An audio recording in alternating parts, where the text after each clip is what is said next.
मेरा तिल हो गया है ठंडा। अब इसका बनाऊंगी मैं लड्डू और आप लोग से ढेर सारा बात भी करूंगी और अपनी पुरानी यादों को भी शेयर करूंगी। हेलो फ्रेंड्स, और आप सब कैसे हैं? आई होप आप सब ठीक ही होंगे। मेरे न्यू ब्लॉग में आप सभी का स्वागत है। तो आज है मकर संक्रांति और मकर संक्रांति की आप सभी को ढेर सारी शुभकामनाएं। और आज मैं बनाने जा रही हूँ तिल का लड्डू। तो जिसके लिए मुझे चाहिए तिल और मूंगफली। देख सकते हैं मूंगफली ली हूँ और गुड़। चीनी में भी बनता है लेकिन मैं गुड़ में ही बनाती हूँ। और चाहिए सूखा नारियल। तो पहले मैं तिल भूनूंगी और फिर मूंगफली भूनूंगी और उसका छिलका निकालूंगी। फिर उसमें फिर बनाऊंगी लड्डू तिल का। मकर संक्रांति के दिन मेरे यहाँ वैरायटी प्रकार के लड्डू बनता है।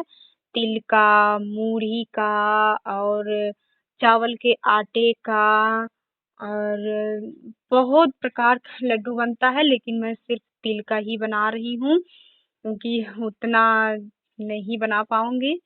वो सब मेरा मम्मी लोग बनाता है और मैं सिर्फ यही तिल का ही लड्डू बनाती हूँ। हर साल बनाती हूँ तिल का लड्डू। तो आप लोग को दिखाऊंगी आगे कि मेरे गांव में कैसे तिल सब लोग बनाता है।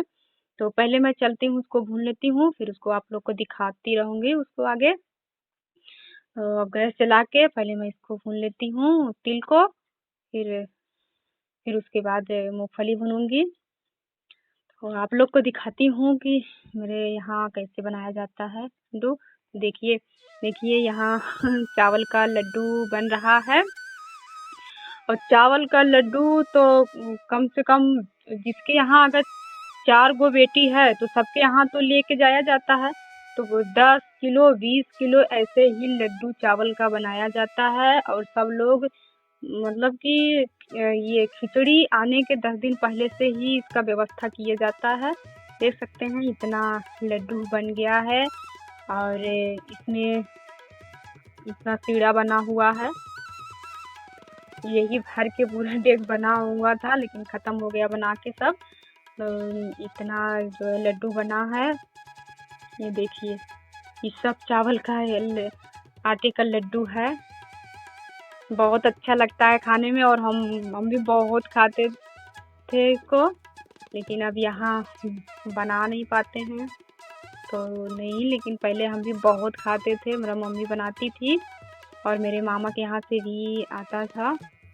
तो देख सकते हैं सब लोग जुट के कैसे बहुत टाइम लगता था। मतलब 15 दिन पहले से ही इसका सब चीज़ चावल लाना, उसको धोना, फिर पिसवाना, फिर बनाना, बहुत व्यवस्था करना पड़ता है। तो फाइनली मेरा तिल भी भुन गया है और मूंगफली भी भुन गया, तो इसका छिलका भी मैं निकाल ली हूँ और नारियल कद्दूकस भी कर ली हूँ। अब मेरा सिरप बन गया है गुड़ का। तो अब इसमें मैं सब डालूंगी। तो पहले तिल डाल लेती हूँ और डाल के उसको अच्छे से मिला लूंगी।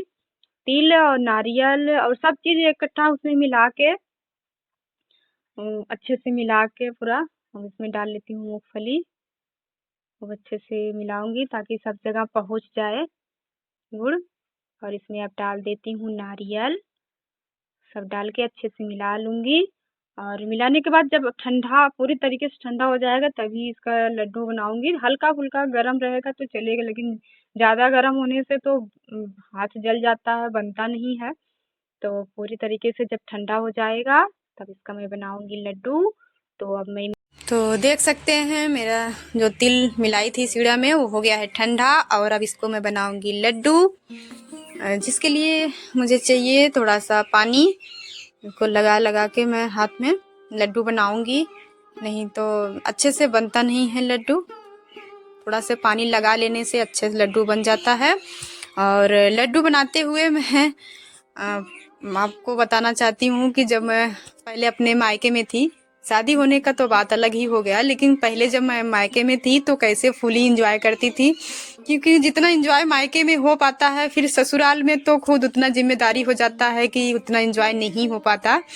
तो पहले मैं कैसे इंजॉय करती थी आप लोग को अब सारा बात आप लोग से शेयर करूँगी कि जब भी ये मकर संक्रांति आता था और हम लोग इतना खुश होते थे, क्योंकि ठंड के मौसम में एक ये त्योहार था जिस दिन बहुत अच्छा लगता था हम लोग को, और दिन बहुत खुश होते थे। और हमारा मम्मी तो 1 दिन 2 दिन पहले से ही परेशान रहती थी कि ये लड्डू बनाना है, वो लड्डू बनाना है, मतलब कई प्रकार का लड्डू बनता था, तो इसलिए वो परेशान रहती थी अपना बनाती थी। लेकिन हम लोग का क्या, हम लोग तो अपना एंजॉय करते थे। और हमारे यहाँ ये भी चलन है कि जिसके यहाँ अगर 4 गो बेटी है तो 4 गो बेटी के यहाँ सबके यहाँ जाएगा, बोला जाता है हम लोग के गांव में घुघरी खिचड़ी। तो मायके से ससुराल में आता है, चाहे पापा मतलब उनके पिताजी लेके आए या भाई लेके आए, कोई भी लेके आए, लेकिन लेके आएंगे जरूर घुघरी खिचड़ी। उसमें लड्डू, चूड़ा, मूढ़ी और बहुत ढेर सारा सामान रहता है, जिसके पास जितना रहता है सब लोग देता है, लेकिन जाएगा जरूर मायके से ससुराल में। ऐसा नियम है हम लोग के यहाँ, चाहे कितना भी एज हो जाए, कितना भी बड़ा हो जाए बेटी, लेकिन अगर पिता हैं तो जाएगा ही घुघरी खिचड़ी। और अभी अभी भी मेरे यहाँ से भी आता है, मेरे पापा लेके आते हैं। लेकिन पहले तो मेरे यहाँ नहीं था कोई, हम ही बड़े हैं अपने घर में सबसे, तो मेरे यहाँ से तो कहीं जाता नहीं था। अभी मेरे पिताजी लेके आते हैं। पहले मेरे यहाँ मामा के यहाँ से मेरे घर आता था और हम लोग बहुत खुश होते थे कि मेरे मामा जी आएंगे। 1 दिन 2 दिन पहले से ही खुशी रहता था कि मेरे मामा जी आएंगे और घुघरी खिचड़ी लेके आएंगे और हम लोग खूब खाएंगे खूब मजा आएगा, इतना खुश रहते थे। और जब भी मेरे मामा लेके आते थे इतना खुश होते थे कि मेरे गांव में एक ठो मेरा सहेली थी, बचपन की मेरी सहेली, हम लोग गांव में सखी बोलते हैं, एक दूसरे का नाम नहीं लेते थे हम दोनों। तो जैसे ही मेरे मामा आते थे दौड़ के पहले उनको बताने जाते थे, सखी, अपने गांव वाले भाषा में आप लोग से बोल रही हूँ, सखी हमार मामा घुघरी खिचड़ी लेके आए गए हैं, अब हमरे से खूब खाओ और खूब मजा करो।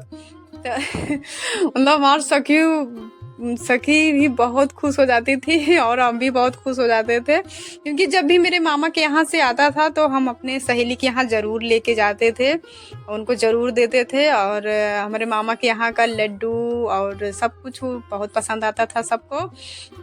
तो ऐसे ही मेरा पहले का खिचड़ी पूरा फुली इंजॉय के साथ बीतता था। और दिन भर तो यही मूढ़ी यही सब खा के, लाई चूड़ा वगैरह सब खा के बीतता था। और फिर रात में खिचड़ी बनता था तो फिर हम लोग खिचड़ी खाते थे दिन भर। लेकिन कुछ नहीं बनता था, वही मटर और नया आलू का, हमारे यहाँ कच्चा आलू बनता था, दिन में वही बनता था, बस यही खा के और ये सब दिन बिताते थे हम लोग। इतना मज़ा आता था ना, बहुत अच्छा लगता था दिन भर। और एक बात कि हम पहले इतना ज़्यादा ठंड रहता था इस जनवरी के महीने में, अभी तो थोड़ा कम हो गया, लेकिन पहले जब हम वहाँ मतलब मेरा शादी नहीं हुआ था तो उस समय बहुत ठंड पड़ता था जब छोटे थे हम। लेकिन उस दिन कुछ भी हो, कितना भी ठंड पड़े, कितना भी कुहासा हो, सुबह सुबह हमारी मम्मी हम लोग को पहले बोलती थी जाइए नहा के पूरा अच्छे से कपड़ा पहन के फिर उसके बाद कुछ खाना पीना। तो हम लोग सुबह सुबह पहले उठ के 7 साढ़े 7 या 8 बजे तक पहले नहा धो के तैयार हो के फिर जो पूजा पाठ वगैरह करना होता था तो पहले पूजा पाठ वगैरह करके फिर उसके बाद दिन भर यही चूड़ा मूढ़ी खा के चलता है। मेरे यहाँ तो चूड़ा मूढ़ी ही खाया जाता है, लेकिन और सब जगह का अलग अलग चलन है, कहीं कहीं दही के साथ चूड़ा खाया जाता है और भी खाया जाता है, लेकिन मेरे यहाँ दही के साथ नहीं खाया जाता है। मेरे यहाँ अगर कोई चूड़ा खाया जाता है भिगा कर तो दूध के साथ खाता है, लेकिन दही के साथ नहीं।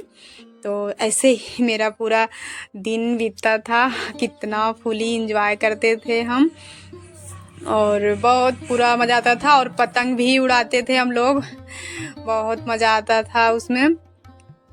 और और क्या बताएं कितना खुश होते थे। वो सब खुशी तो अब रह ही नहीं गया। खुशी रहेगा क्या, मतलब घर का शादी होने के बाद तो जिम्मेदारी ही बढ़ जाता है इतना कि उतना फुली एंजॉय कोई नहीं कर पाता है जितना पहले करता है। पहले तो क्योंकि उतना जिम्मेदारी रहता नहीं है।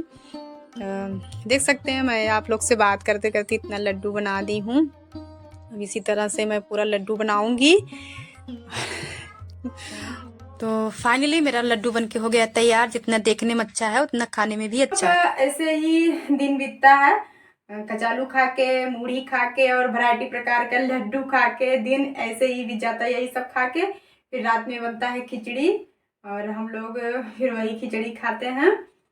आज का ब्लॉग मेरा यहीं तक है। आप लोग को ये ब्लॉग मेरा कैसा लगा कमेंट करके जरूर बताइएगा। तो मिलते हैं नेक्स्ट ब्लॉग में। Bye bye. आप लोग भी तिल का लड्डू खाइए, खिचड़ी खाइए और ढेर सारा एंजॉय कीजिए।